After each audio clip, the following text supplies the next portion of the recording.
एक छोटे से गांव में एक साधारण परिवार रहता था। उस परिवार का मुखिया रामू एक ईमानदार और मेहनती किसान था।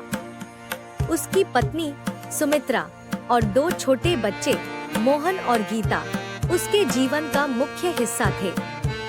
रामू की ईमानदारी की चर्चा पूरे गांव में थी और सभी उसकी सराहना करते थे। रामू के पास केवल एक छोटी सी जमीन थी जिस पर वह खेती करता था। उसका सपना था कि उसके बच्चों को अच्छी शिक्षा मिले और वे भी मेहनती बने।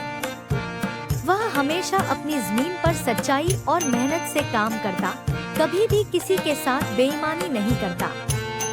उसका मानना था कि ईमानदारी और मेहनत का फल मीठा होता है, भले ही यह फल तुरंत न मिले। एक दिन गांव में एक अमीर व्यापारी आया।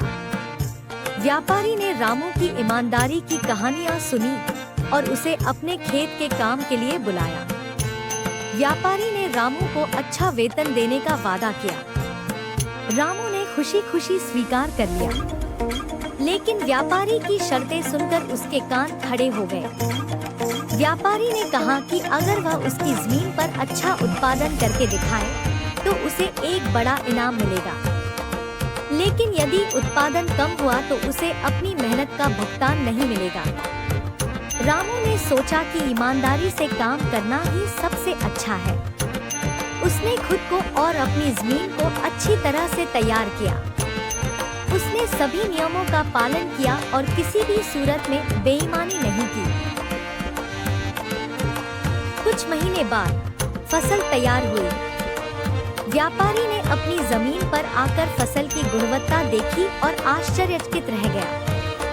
फसल बहुत ही अच्छी और स्वस्थ थी।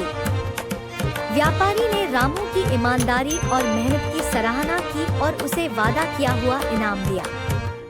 यह इनाम केवल धनराशि नहीं थी, बल्कि व्यापारी ने रामू को अपनी सबसे कीमती वस्तु, एक सोने की अंगूठी भी भेंट की।